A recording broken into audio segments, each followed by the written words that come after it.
श्री नारद जी महाराज आए। नारद जी का भव्य स्वागत सम्मान हुआ और श्री नारद जी महाराज से श्री वसुदेव जी महाराज ने यहाँ प्रश्न किया और प्रश्न करते हुए कहा, राजन्नेव कृतः प्रश्नो वसुदेवेन धीमता प्रीतस्तमाह देवर्षिर हरेः संस्मारितो गुणैः। वसुदेव जी महाराज ने कहा, भगवान आज आप मेरे घर पर भले पधारे। आज तो मैं धन्य हो गया और आज आपके द्वारा मुझे सत्संग प्राप्त होगा। हे भगवान, मुझे एक बात बताइए कि भागवत धर्म क्या है? भागवत धर्म किसे कहते हैं? श्री नारद जी महाराज कहते हैं, हाँ वसुदेव जी, आपने जो यह प्रश्न किया है बहुत ही श्रेष्ठ प्रश्न किया है। आपने भगवान के विषय में पूछा है, भागवत धर्म के विषय में पूछा है। इस भागवत धर्म के द्वारा सबका कल्याण होता है, सब लोग पवित्र होते हैं, पूरे विश्व के अंदर शांति फैलती है। इसलिए हम तुम्हें भागवत धर्म के बारे में बताते हैं। देखो, भागवत धर्म एक ऐसी वस्तु है जिसे कानों से सुनने, वाणी से उच्चारण करने, चित्त से स्मरण करने और हृदय से स्वीकार करने मात्र से ही व्यक्ति पवित्र हो जाता है और व्यक्ति भगवान के श्री चरणों में स्थान पा लेता है। इसलिए हम आपको भागवत धर्म के बारे में बताएंगे। देखो, जो प्रश्न आपने मुझसे किया है, यही प्रश्न एक बार 9 योगीश्वरों से राजा निमि ने भी किया था। कहा, महाराज ये 9 योगीश्वर कौन थे और उन्होंने उपदेश किया, उन्होंने कैसा उपदेश किया, हम ये सब बातें जानना चाहते हैं। तब कहते हैं कि श्री प्रियव्रत महाराज के एक पुत्र हुए आग्नेत्र, आग्नेत्र के नाभि के श्री ऋषभदेव भगवान। जिन ऋषभदेव भगवान का चरित्र हम लोग पूर्व में सुन करके आए हैं। ऋषभदेव भगवान के 100 पुत्र हुए, सबसे बड़े पुत्र का नाम भरत हुआ और महाराज भरत के कारण ही हमारे इस अजनाब खंड का नाम भारतवर्ष पड़ा है। महाराज ऋषभदेव भगवान के प्रथम पुत्र भरत जी महाराज ने राजगद्दी को संभाला और इनके जो 99 भाई थे उनमें से 9 भाइयों ने 9 द्वीपों का राज्य संभाला। पीछे 90 बचे।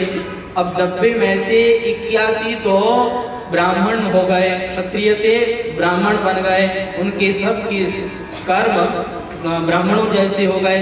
अब पीछे बचे 9। तो ये जो 9 थे, ये 9 योगीश्वर बने हैं। 9 के 9 एक साथ ही रहते हैं, कहीं पर भी जाते हैं एक साथ ही जाते हैं। तो ये 9 योगीश्वर राजा निमि के पास में मिथिला नगरी में पधारे हैं। राजा निमि ने इनका भव्य स्वागत सम्मान किया है और इनके श्री चरण कमलों में प्रणाम किया है। ये जो 9 योगीश्वर हैं, इनके नाम बताए हैं कवि, हरि, अंतरिक्ष, प्रबुद्ध, पिपलायन, आविर्होत्र, द्रुमिल, चमस और करभाजन। ये 9 योगीश्वर आज राजा निमि ने इन्हें प्रणाम करके और एक प्रश्न किया, मन्ये भगवतः साक्षात् पार्षदान् वो मधुद्विषाः विष्णोर्भूतानि लोकानां पावनाय चरन्ति दुर्लभो मानुषो देहो देहिनां क्षणभङ्गुरः तत्रापि दुर्लभं मन्ये वैकुंठ प्रियदर्शनम्।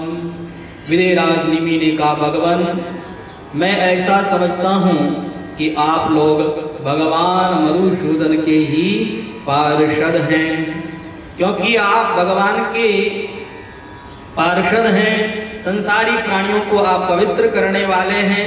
हे भगवान, आप जीवों का कल्याण करने वाले हैं। देखो महाराज, यह मानव जीवन या तो बड़ा ही दुर्लभ जीवन है, दुर्लभो मानुषो देहो, और उसमें भी क्षण भंगुर। यह मानव जीवन क्षण भंगुर है, क्षण प्रतिक्षण नाश की ओर जा रहा है। महाराज, एक तो मानव जीवन मिलना ये बहुत बड़े भाग्य की बात होती है, और मानव जीवन मिलकर के किसी संत का संग मिल जाना महाराज, ये तो उससे भी ज्यादा भाग्य की बात है। और फिर हमारे भीतर कल्याण की इच्छा जागृत हो जाना महाराज, यह तो उससे भी बड़ी बात है। मनुष्यत्वम मुमुक्षत्वम महापुरुष संश्रयः। मनुष्यत्व आना बहुत बड़ी बात होती है। भगवान ने हमें मानव बना दिया है, लेकिन मानव के भीतर मानवता भी तो होनी चाहिए। केवल मानव जाति की ही विशेषता थोड़ी बताई है, मानव के अंदर जो मानवता है उस मानवता की विशेषता बताई है, उस मानवता के कारण ही हमें श्रेष्ठ बताया गया है। तो मनुष्यत्व व्यक्ति के भीतर आना ये बड़ी मुश्किल बात होती है। जिसके भीतर मनुष्यत्व आ जाता है वह श्रेष्ठ माना जाता है। मनुष्यत्वम मुमुक्षत्वम, और फिर मुक्ति की इच्छा जागृत होना, मुक्ति की इच्छा जागृत हो जाना, ये मुमुक्षा कहलाती है। तो मुमुक्षत्व, मुक्ति की इच्छा जागृत होना, ये भी एक बहुत बड़ी बात होती है। इस संसार के अंदर कितने लोग हैं, करोड़ों लोग हैं, लेकिन मुक्ति की इच्छा सबके भीतर जागृत नहीं होती। और किसी के अंदर जागृत हो भी जाए तो वह उसके लिए यत्न नहीं करता, उसके लिए प्रयत्न नहीं करता महाराज। और मुक्ति की इच्छा जागृत होने के बाद में किसी महापुरुष का मिलना यह तो बहुत बड़ी बात है महाराज। आज मेरे ऊपर बड़ी भारी कृपा हो गई है, मुझे मानव जीवन मिल गया है, मेरे अंदर मुक्ति की इच्छा भी जागृत है, कल्याण की इच्छा भी जागृत है। और महाराज, आप जैसे महापुरुषों का संग मुझे मिल गया है। इसलिए महाराज, मैं ये जानना चाहता हूँ कि कल्याण का स्वरूप क्या है, मुझे आप बताएं। कल्याण का सहज साधन क्या है। श्री नारद जी महाराज कहते हैं कि 9 योगीश्वर राजा निमि के इस प्रश्न को सुनकर के बड़े प्रसन्न हुए हैं, और प्रसन्न होकर के उन 9 योगीश्वरों में से प्रथम योगीश्वर ने वहां पर उत्तर देना आरंभ किया। और उत्तर देते हुए कहने लगे, राजन, इस संसार के अंदर भागवत धर्म ही सर्वश्रेष्ठ धर्म है।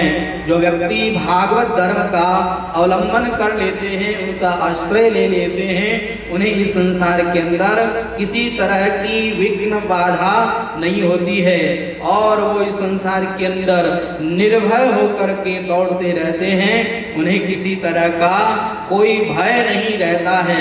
तो भागवत धर्म क्या है, वह भागवत धर्म हम आपको बताते हैं।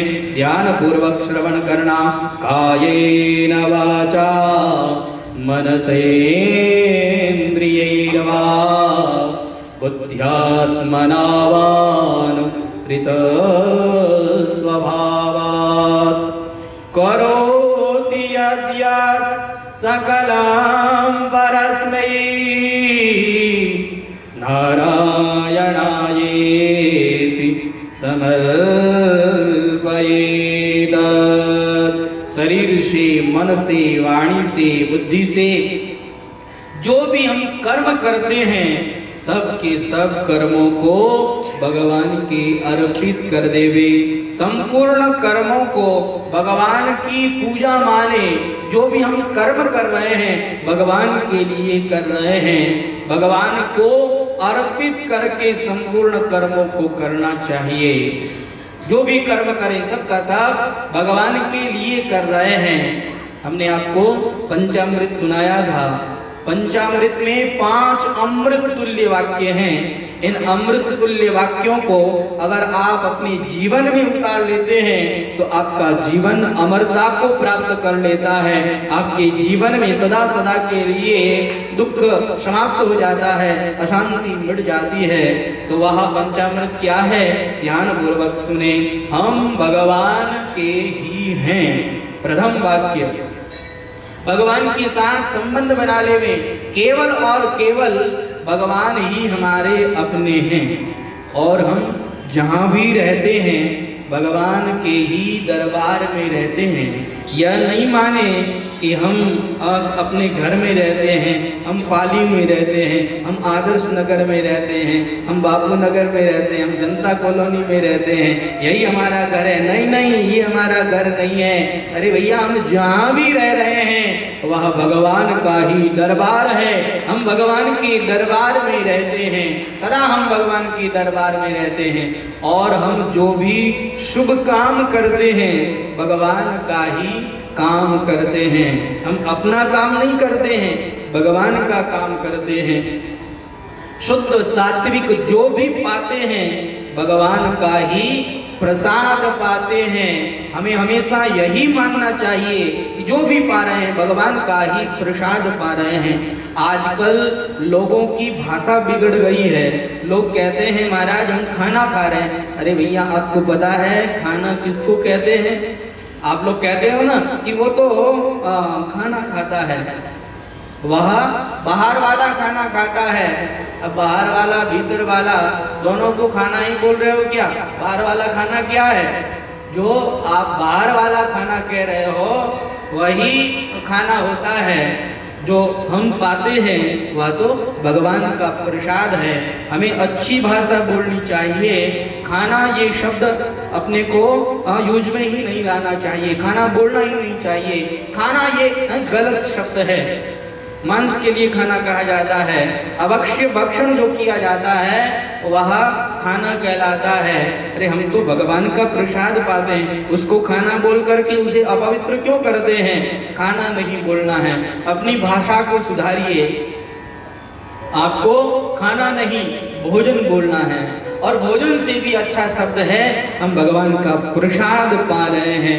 जो भी पा रहे हैं भगवान का प्रसाद पा रहे हैं। देखिए, जो प्रसाद पाता है उसके जीवन से दुख सदा सदा के लिए चले जाते हैं। मैं नहीं कह रहा हूँ ये बात, आप गीता को उठा करके देखिए। श्रीमद् भगवत गीता के 2 अध्याय के 65वें श्लोक को आप देखिए।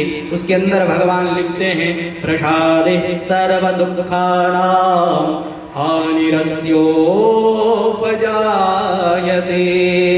प्रसन्नचेतसो ह्यासो बुद्धिः पर्यवतिष्ठते। भगवान कहते हैं कि प्रसादे सर्व दुःखानां, जो प्रसाद पाता है उसके संपूर्ण दुखों का नाश हो जाता है। हानि अस्य उपजायते, उसके जीवन में हानि सदा सदा के लिए चली जाती है। उसके जीवन में शांति ही शांति हो जाती है। अरे जिसके जीवन में शांति नहीं वह सुखी कैसे हो सकता है? अशांतस्य कुतः सुखम, जो अशांत व्यक्ति होता है वह सुख कैसे प्राप्त कर सकता है? कभी नहीं प्राप्त कर सकता है। तो शांति चाहिए तो आप भगवान का प्रसाद पाएं। भगवान का प्रसाद पाएंगे तो आपके जीवन से दुख सदा सदा के लिए मिट जाएंगे। और हमें हमेशा यही धारणा रखनी चाहिए कि भगवान के दिए गए प्रसाद से हम भगवान के ही जनों की सेवा कर रहे हैं। भगवान का दिया हुआ प्रसाद है और जिसकी हम सेवा कर रहे हैं वो कौन है?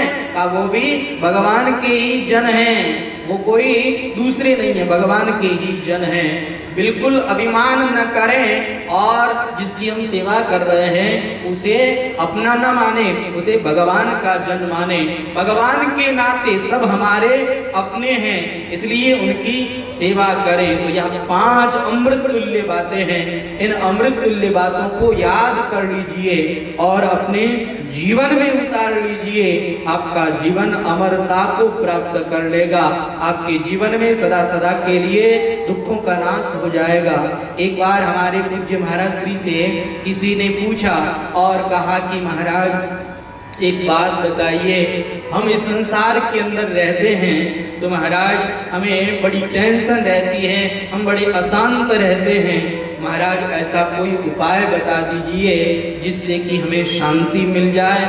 तो महाराज श्री ने कहा कि आज से घर का काम करना बंद कर दो। कहा महाराज घरों काम करना बंद कर दे वहाँ तो हमारो पेट किया भरा, घर में स्त्री है बाल बच्चा है बिहारो पेट किया भरी, महाराज माफ करो माने और एड़ी सलाह मत दो कि मैं हमारे घर को काम करना बंद कर दा। महाराज श्री ने कहा देखो घर का काम बंद करने के लिए कहा है, काम बंद करने के लिए नहीं कहा महाराज कहना क्या चाहते हैं हमारी समझ में नहीं आ रहा है, आप स्पष्ट करके बताएं। तो पूज्य महाराज श्री ने कहा कि जो व्यक्ति अपना काम करता है वही दुखी रहता है, वही अशांत रहता है। अरे भैया जो व्यक्ति भगवान का काम करे वो कभी अशांत नहीं होता, वो व्यक्ति कभी टेंशन में नहीं होता है। तो आज से अपना काम करना बंद कर दो और भगवान का काम करना चालू कर दो। जो भी शुभ काम कर रहे हैं भगवान का ही काम कर रहे हैं। महाराष्ट्र के अंदर एकनाथ जी महाराज भगवान के बहुत सुंदर श्रेष्ठ भक्त हुए। उन्होंने श्रीमद् भागवत महापुराण पर एक पुस्तक लिखी है और उसमें उन्होंने लिखा है कि हम जो झाड़ू लगा रहे हैं, हम जो पोछा लगा रहे हैं, उसको भी भगवान की पूजा मानो, वह भी भगवान का ही कार्य है, वह भी भगवान की पूजा बन जाएगी।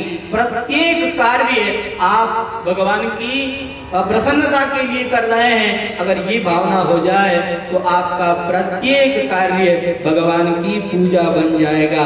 अब आप देखिए, आपको कोई अगर ये कहे कि आप 24 घंटे भगवान की पूजा करो, 24 घंटे आप भगवान को याद रखो, तो आपके वश की बात नहीं है। 24 घंटे आप भगवान की पूजा नहीं कर सकते, लेकिन आप जो भी कर्म करें उस कर्म को भगवान की पूजा माने तो 24 घंटे भगवान की पूजा होगी कि नहीं? 24 घंटे भगवान की पूजा हो सकती है। तो प्रत्येक कर्म को भगवान की प्रसन्नता के लिए करें और भगवान की पूजा समझ करके करें। ऐसा करने से इस संसार के अंदर आपको कोई दुख संकट नहीं होगा। शिवाजी महाराज की बात हमने सुनी है कि शिवाजी महाराज अपने गुरुदेव के पास में जाकर के कहते हैं कि महाराज देखिए यह जो राज्य का हम पालन कर रहे हैं, महाराज इस राज्य का पालन करने में हमें बड़ी पीड़ा हो रही है, बड़ा कष्ट हो रहा है। महाराज हमेशा मैं टेंशन में रहता हूँ, मेरे शरीर पर मेरी बुद्धि पर बहुत ज्यादा भार हो गया है, महाराज कुछ कीजिए। तो गुरुदेव ने कहा कि देखो शिवा, ऐसा करो, जो ये राज्य तुम इसे संभाल रहे हो, ये राज्य तुम मुझे दे दो। का महाराज बहुत बड़ी कृपा हो जाएगी, अगर इस राज्य को आप ले लेवे तो महाराज मैं तो निश्चिंत हो जाऊंगा, मेरे ऊपर कोई भार नहीं रहेगा। का लाओ कागज पत्र लाओ और मेरे नाम से अपना पूरा राज्य लिख दो। तुरंत उन्होंने कागज पत्र ला करके अपना पूरा राज्य, पूरी चल अचल संपत्ति गुरुदेव के नाम कर दी और गुरुदेव के श्री चरणों में बैठ गए। कहा गुरुदेव बताइए अब मुझे क्या करना है? कहा देखो अब ये जो राज्य है ये किसका है? मेरा है, तुम्हारा नहीं है। अब इस राज्य को तुम्हें संभालना है, मैं तुम्हारा गुरु हूँ, इसलिए मैं आज्ञा दे रहा हूँ कि तुम इस राज्य को अच्छी तरह से संभालो, कोई त्रुटि नहीं होनी चाहिए, ये मेरा कार्य है। का महाराज ठीक है। अब श्री शिवाजी महाराज राज्य को संभालने लगे। कई महीने बीत गए। शिवाजी महाराज आए, आकर के गुरुदेव के श्री चरणों में प्रणाम किया। गुरुदेव ने कहा कहो शिवा कैसे हो? अब तो तुम्हें कोई टेंशन नहीं है, अब तो तुम्हें कोई आपत्ति विपत्ति नहीं है।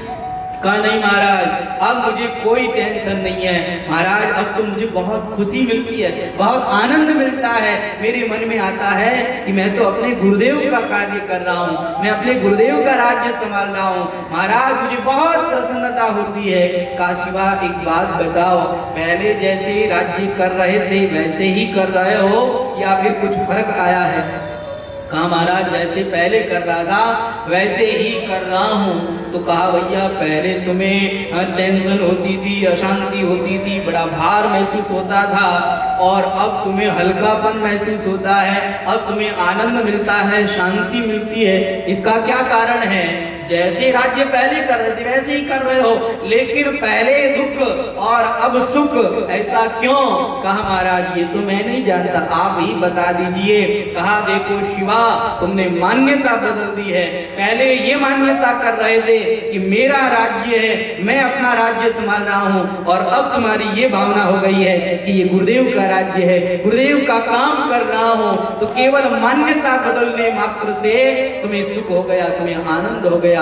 इसी तरह इस संसार के अंदर भी हमें अपनी मान्यता बदल देनी चाहिए कि हम भगवान का कार्य कर रहे हैं। जब तक हम अपना कार्य करेंगे तब तक दुख, अशांति, आफत, जलन रहेगी, और जैसे ही भगवान का कार्य करना आरंभ कर देंगे तुरंत शांति मिलेगी, तुरंत आनंद मिलेगा, क्योंकि भगवान के काम में तो आनंद ही आनंद है। इसलिए भगवान का काम करना हमें आरंभ कर देना चाहिए। भगवान के कार्य में किसी तरह की कोई त्रुटि ना हो, इसके लिए पूर्ण सावधान रहना चाहिए। इसीलिए हमारे पूज्य महाराज श्री अपने सत्संग के अंदर कहते थे कि व्यक्ति को करने में सावधान रहना चाहिए और होने में प्रसन्न रहना चाहिए। करने में आपके द्वारा कोई गलती ना हो, इसके लिए पूर्ण सावधान रहें, और होने में प्रसन्न रहे। जो हो जाए उसमें प्रसन्न रहना चाहिए। कई लोग करने में सावधान नहीं रहते, और कुछ हो जाए तो रोने लगते हैं, चिल्लाने लगते हैं। तो करने में सावधान रहना चाहिए। करने में आपके द्वारा कोई गलती नहीं होनी चाहिए। आप सावधान हैं और फिर भी कोई अनहोनी घटना घट जाए तो उसे आपको होनहार माननी चाहिए, उसे आपको भगवान का विधान मान करके प्रसन्न रहना चाहिए। अगर हम करने में कोई गलती नहीं करते फिर भी कुछ हो जाए तो वो भगवान का विधान होता है, उसमें हमारी कोई गलती नहीं होती है। इसीलिए हमारे संतों ने कहा है कि आछी करे सो राम जी के सतगुरु के संत। अगर कोई अच्छी बनती है, कोई अच्छी बात होती है तो यही समझना चाहिए कि अच्छी करे सो राम जी। राम जी ने ये कार्य अच्छा किया है, अच्छी करे सो राम जी क्या सतगुरु के संत। या तो सतगुरु के द्वारा या संतों के द्वारा जो भी कार्य होता है वह अच्छा कार्य ही होता है। ऐसी मान्यता हम लोगों को रखनी चाहिए, और अगर कोई गलत हो जाए तो उसे हमें अपनी गलती माननी चाहिए। अपनी गलती से कुछ गलत होता है लेकिन हम लोग तो इसका उल्टा करते हैं, हम स्वयं ध्यान रखते नहीं। और अगर कोई गलत काम हो जाए तो तुरंत क्या कहते हैं, अरे कहीं बतावा भगवान मारो साथ नहीं देवे, एड़ा गलत काम हो गया। अरे भैया गलत काम में कोई भगवान साथ देंगे? गलत काम हो गया तो भगवान के ऊपर थोप देते हैं। कई लोग अपने भाग्य पर थोप देते हैं, कई लोग ईश्वर पर थोप देते हैं, कई लोग अपने कर्मों पर थोप देते हैं। काल ही, कर्म ही, ईश्वर ही मिथ्या दोष लगाएं। काल, कर्म और ईश्वर को मिथ्या दोष लगा देते हैं। और अगर काम शुभ हो गया, काम संपन्न हो गया तो क्या कहते हैं, अपना नाम लेंगे, अरे भैया ये है तब काम हुआ है। अपना खुद का नाम लेकर के कहेंगे कि हमने किया है। अरे भैया तुमने क्या किया है, तुम कुछ नहीं कर सकते हो। तुम्हारे हाथ में यहाँ से 2 कदम चलना भी तुम्हारे हाथ की बात नहीं है। तुम क्या करोगे, तुम क्या कर सकते हो? कुछ नहीं कर सकते हो। भगवान ही करने कराने वाले हैं, इसलिए करने में सावधान रहना चाहिए और होने में सदा प्रसन्न रहना चाहिए। देखिए, कर्तृत्व का अभिमान नहीं होना चाहिए। इस संसार के अंदर हम लोगों को जो करने का अभिमान है, ये अभिमान ही हमें इस संसार में ले डूबता है। एक तो करने का अभिमान और दूसरा इस शरीर का अभिमान, इस शरीर के अंदर अहम बुद्धि, इस शरीर को और लेकर के जो हमारी अहम बुद्धि है, ये जो देहाध्यास है, ये देहाध्यास ही हमें इस संसार के अंदर भटकाने वाला है। इसलिए हमारे संतों ने कहा है कि इस देहाध्यास को, देहाभिमान को मिटाना चाहिए। देहाभिमान से अगर बचना है तो एक ही उपाय है, अवसर अनमोल है, काम कुछ ऐसा कर जा, पाकर गुरु से ज्ञान, अरे यार मरने से पहले मर जा। अपने घट में बैठ निरंतर, नहीं किसी के घर जा, सीताराम नाम सुमिरन कर, अरे भव सागर से तर जा, भव सागर से तर जा। मुर्दा बन जाए, अगर हम मुर्दा बन गए, अगर हम मर गए तो भवसागर से तर जाएंगे, भवसागर में नहीं डूबेंगे। देखो आपने नदी में देखा होगा, जो जिंदा होता है वही नदी के अंदर डूबता है। मुर्दे को कभी डूबते हुए देखा है क्या? जिंदा व्यक्ति हाथ पांव भी मारता है फिर भी वह डूब जाता है, और मुर्दा व्यक्ति बिल्कुल निश्चेष्ट हो जाता है, कोई चेष्टा नहीं करता है और फिर भी वो तैरने लग जाता है, फिर भी वो डूबता नहीं है। इसका मतलब क्या है? जिंदा डूबता है, मुर्दा कभी नहीं डूबता है। इसीलिए एक संत मस्त राम मुर्दों से बोले, हमको कुछ बतलाओगे? तो मुर्दों में से एक मुर्दे ने कहा, भैया मर जाओगे तो सुख पाओगे, मर जाओगे तो सुख पाओगे। अब ये मर जाना क्या है, मुर्दा हो जाना क्या है? ये मुर्दा हो जाना, अभिमान को मार देना, यही मुर्दा हो जाना है। अपने भीतर से अभिमान को सदा सदा के लिए मार देना चाहिए। अगर आपका अभिमान मर गया तो आप मुर्दे हैं, और ऐसा मुर्दा कहीं पर भी नहीं डूबता है, कहीं पर भी वह मुर्दा इस तरह से नहीं डूबता है और सदा वह भवसागर से पार हो जाता है। एक राजा ने एक महात्मा से पूछा, महाराज हमें एक नंबर का सौभाग्य बताओ। देखो महाराज, दूसरे लोगों को आप 2 नंबर का सौभाग्य बताओ, लेकिन महाराज हमें तो आप 1 नंबर का सौभाग्य बताओ। तो संत ने कहा, भैया 1 नंबर का सौभाग्य तो खत्म हो गया, अब केवल 2 नंबर का सौभाग्य ही रहा है, कहो तो बता दूं। कहा महाराज 1 नंबर का सौभाग्य खत्म कैसे हो गया? कहा देखो, बिल्कुल 1 नंबर का सौभाग्य तो यह था कि तुम पैदा ही न होते, ये 1 नंबर का सौभाग्य है। और दूसरे नंबर का सौभाग्य यह है कि जितना जल्दी हो सके मर जाओ, यही दूसरे नंबर का सौभाग्य है। संतों की बातें अटपटी है, हर कोई समझ नहीं सकता है। कहा 1 नंबर का सौभाग्य क्या? कि तुम पैदा ही न होते। कौन पैदा नहीं होते? अरे ये अभिमान, ये अहंकार, अगर ये पैदा ही न होता तो 1 नंबर का सौभाग्य। लेकिन अब तो पैदा हो गया, अब क्या करें? कहा अब बहुत जल्दी मर जाओ, यही 2 नंबर का सौभाग्य है। मर कैसे जाएं? कहा इस अभिमान को मार दो तो तुम्हारा सौभाग्य जागृत हो जाएगा, तुम भाग्यशाली बन जाओगे। इसलिए इस अभिमान को गला दो, इस अभिमान को तुम जला दो तो तुम्हारा सौभाग्य हो जाएगा। इस संसार के अंदर वही व्यक्ति पार होता है जो व्यक्ति मुर्दे का सहारा लेता है। जैसे गोस्वामी तुलसीदास जी महाराज ने मुर्दे का सहारा लिया तो उन्होंने यमुना को पार कर लिया। मुर्दा कौन है? कहा जिसने अपने अहंकार को मार दिया है, जिसका अहंकार मर चुका है, उस व्यक्ति का सहारा ले लो तो आप भी पार हो जाएंगे।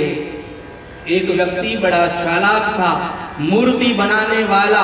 उसने अपनी जैसी 7 मूर्तियां बनाई और 8वें के रूप में वह स्वयं मूर्तियों के बीच खड़ा हो गया।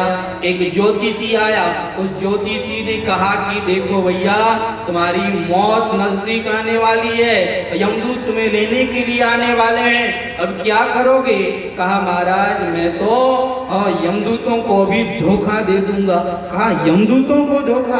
कहा महाराज आप देखिए मैं कैसे धोखा देता हूँ। तो जैसे ही यमदूत आए तो वहां अपनी बनाई हुई 7 मूर्तियों के बीच में 8वीं मूर्ति के रूप में खड़ा हो गया।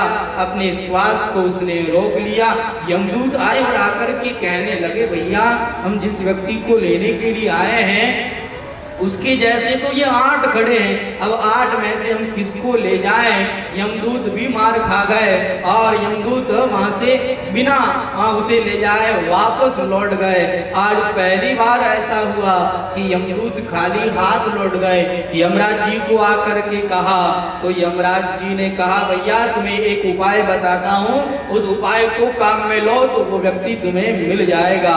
अब यमदूत आए, आकर के यमदूत कहने लगे अरे भैया ये 8 मूर्तियां किसने बनाई है? अरे भैया ये मूर्तिकार सही नहीं है, देखो तो सही इसकी नाक कितनी टेढ़ी है, इस मूर्तिकार ने ये मूर्तियां सही नहीं बनाई है। अब वो जो मूर्ति बनकर के मूर्तिकार खड़ा था उससे रहा नहीं गया, उसकी नाक फूलने लगी और कहने लगा इतनी अच्छी मूर्तियां बनाई है और ये कहता है कि खराब बनाई है। तुरंत वह बोल पड़ा और कहा कि अगर तुम्हें मूर्तियां बनानी आती है तो तुम भी बना करके दिखा दो, का पकड़ो पकड़ो, यही है।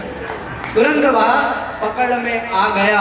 तो अहंकार अगर करेंगे तो पकड़ में आ जाएंगे और अगर हम मुर्दा बन गए तो किसी के भी पकड़ में नहीं आएंगे। एक महात्मा जा रहे थे और वो महात्मा जाते जाते यहाँ कह रहे थे कि भैया कोई कब्र मिलेगी क्या, कोई कब्र मिलेगी क्या? तो एक सेठ जी ने कहा हाँ कब्र तो मिल जाएगी लेकिन कोई मुर्दा है क्या? तुरंत महात्मा ने कहा हाँ मुर्दा है। तो कहा फिर चलो मेरे घर पर। तुरंत सेठ जी महात्मा जी को अपने घर पर लेकर के आ गए और एक बंद कमरे के अंदर महात्मा जी को रख दिया। महात्मा उसी में रहते हैं, भजन करते हैं, उन्हें तो कब्र चाहिए और वो स्वयं मुर्दा है, मुर्दे के समान निश्चेष्ट पड़े हैं, वहीं भगवान का भजन करते हैं। ऐसे करते करते साल व्यतीत हो गया। सेठ जी भोजन के समय में नीचे से थाल अंदर कर देते हैं, वो भोजन करके थाली बाहर कर देते हैं। इस तरह से 1 साल व्यतीत हो गया। एक बार कुछ चोर चोरी करने के लिए सेठ जी के घर में आए तो महात्मा जी ने उन्हें देख लिया। अब महात्मा जी के मन में आया साल भर तक इस सेठ का अन्न खाया है, चलो सेठ का कुछ भला कर देवे। तो महात्मा जी उन चोरों के पीछे पीछे गए। चोरों ने चोरी किए हुए धन को एक कुएं के पास में गड्ढा खोद करके गाड़ दिया, वहां से चले गए। सुबह हुई, सेठ जी को पता लगा मेरे घर में चोरी हुई है। अब तो सेठ जी व्याकुल हो गए और सेठ जी इस तरह से धन को खोजने लगे। तो महात्मा जी ने कहा सेठ जी चिंता न करो, मैं बताऊंगा वो धन कहाँ है, चलो मेरे साथ। महात्मा जी साथ लेकर के गए, कहा इसे खोदो, यहाँ पर तुम्हारा धन रखा है। सेठ जी ने धन खोदा, गड्ढा खोदा तो उन्हें धन मिल गया। अब धन को लेकर के सेठ जी घर पर आ गए। धन मिलने के बाद में भी सेठ जी उदास है। महात्मा जी ने कहा क्या बात है, आपको अपना धन मिल गया फिर भी आप उदास हैं? तो कहा महाराज धन तो मिल गया, इस बात की खुशी तो मुझे कम है और मुझे इस बात की उदासी ज्यादा है कि महाराज मुर्दा भी जिंदा हो गया। आप कह रहे थे मैं मुर्दा हूँ, तो ये मुर्दा जिंदा कैसे हो गया? मुर्दा को तो पता ही नहीं लगना चाहिए कि कहाँ क्या हो रहा है। कहा हाँ तुमने मेरी आंखें खोल दी। उनके नेत्रों से अश्रुधारा बह गई और कहा कि हाँ भैया ये मुर्दा जिंदा हो गया, लेकिन भैया देखो अगर ज्यादा कहीं रहे तो मुर्दा भी जिंदा हो जाता है, इसलिए अब तो हम रमते राम। महात्मा ने झोली उठाई और वहां से वो चल दिए। तो मुर्दा अगर कोई बन जाए तो इस संसार के अंदर वह सदा सुखी रहता है, सदा आनंदित रहता है। और मुर्दा कौन बनता है? जो अहम शून्य हो जाता है, जिसके भीतर अहंकार नहीं, जिसके भीतर देहाध्यास नहीं, वही मुर्दा बनता है। और ऐसा मुर्दा सदा इस संसार से, भवसागर से पार हो जाता है। तो सावधान रहें, करने में सावधान और होने में प्रसन्न रहें। जो भी कर्म कर रहे हैं, संपूर्ण कर्मों को भगवान के अर्पित कर देवें। और श्री राजा निमि को उपदेश करते हुए नौ योगीश्वर कहते हैं कि खम्बायमग्निम शलिलम महिम च ज्योतिंसि सत्वानि दिशो द्रवादिन सरित समुद्रांश्च हरे शरीरम यत्किंच भूतं प्रणमेदन्यः। राजन, यह जो आप संसार देख रहे हैं, खम वायुम अग्निम शलिलम महिम च, आकाश, वायु, अग्नि, जल, पृथ्वी, ग्रह, नक्षत्र, प्राणी, दिशाएं, वृक्ष, वनस्पति, समुद्र, नदी, जो भी आप देख रहे हैं, सबका सब उन भगवान का ही स्वरूप है। उन भगवान के अलावा और कुछ भी नहीं है। इसलिए क्या करें? कहा इन्हें भगवान का रूप मान करके भगवान को दंडवत करे, प्रणाम करे। यत्किंच भूतम प्रणमेदन्यः। भगवान सब जगह व्याप्त हैं, उन सर्वव्यापी भगवान को नमन करता रहे, प्रणाम करता रहे। जो इस तरह भगवान का भक्त बन करके भगवान को प्रणाम करता रहता है, उसको इस संसार में किसी तरह का कोई दुख नहीं होता है। वह संपूर्ण दुखों से ऊपर उठ जाता है। भले ही विपरीत सी विपरीत परिस्थिति आ जाए, भले ही सारे संसार के लोग उसे दुख देने लग जाएं, लेकिन वह उस दुख से विचलित नहीं होता है। महाराष्ट्र के अंदर सखुबाई नाम की एक भगवान की बहुत सुंदर श्रेष्ठ भक्ता हुई, जिनको इस संसार में बहुत दुख दिया गया, लेकिन वह दुख उनको छू नहीं पाया, क्योंकि वह भगवान की भक्ता थी, भगवान का भजन करने वाली थी। कहते हैं उसकी जो सास थी, वह सास तो बड़ी खतरनाक थी। पूरे गांव में वह लड़ाकू थी, सारे गांव वाले उसको जानते थे। और देखिए अपने मारवाड़ी में तो कहावत है कि फोग आलो ही बढ़े और सास सुध ही लड़े। फोग ने अगर आप जलाओ तो आलो फोग भी जल जाए। कोई कोई लकड़ी ऐसी होती है जो काली होती है, जलती नहीं है, लेकिन फोग तो आलो ही जले। और सास सुधी ही लड़े। सास सुधी भी हुए, लेकिन बहुरे वास्ते तो सुधी नहीं हुए। भले ही लोग कहे कि वाह वाह ए माता जी तो बड़ा सीधा साधा है, भले ही दूजारे वास्ते सीधा हो, लेकिन बहुरे वास्ते कोई सीधा नहीं हुए। बुरा मत मानजो, मैं आप लोगों की बात नहीं करूं। हाँ, महाराष्ट्र की बात है, अडेरी बात थोड़ी है, राजस्थान की बात करूं, महाराष्ट्र की बात। तो सासू रोज सखुबाई से लड़ती है, रोज सखुबाई को गालियां निकालती है और अपने बेटे के कान भरती रहती है। बेटे को अपना बना करके रखती है और बहू के प्रति बिड़ाती ही रहती है। सखुबाई उनको जब इतना दुख दिया गया, कहते हैं एक बार तो वो विचलित हो गई, लेकिन फिर भगवान ने उनके अंदर प्रेरणा करी कि ये जो दुख आता है या जो संकट आता है, यह मेरे द्वारा भेजा गया है। इसलिए सखु तू तो बस केवल भगवान का भजन कर, भगवान का भजन ही सार है। ऐसी उनके भीतर प्रेरणा हुई तो सखुबाई ने दुख को, संकट को तुच्छ जाना और बस हर समय में भगवान का भजन कर दी, भगवान को याद कर दी, भगवान के नाम में वो मस्त रहती। महाराष्ट्र के अंदर पंढरपुर है और पंढरपुर में हमारे पंढरीनाथ भगवान हैं।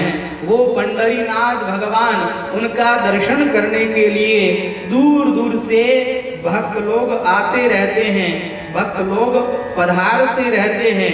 कहते हैं एक बार एकादशी के दिन, बड़ी एकादशी थी, कार्तिक मास की एकादशी, तो इस कार्तिक मास की एकादशी के दिन खूब लोग कीर्तन करते हुए भजन मंडली के साथ जा रहे थे और वो सब लोग पुकार रहे थे, विठ्ठल भगवान को ले ले प्रभु का नाम, विठ्ठल पांडुरंगा ले ले हरि का नाम।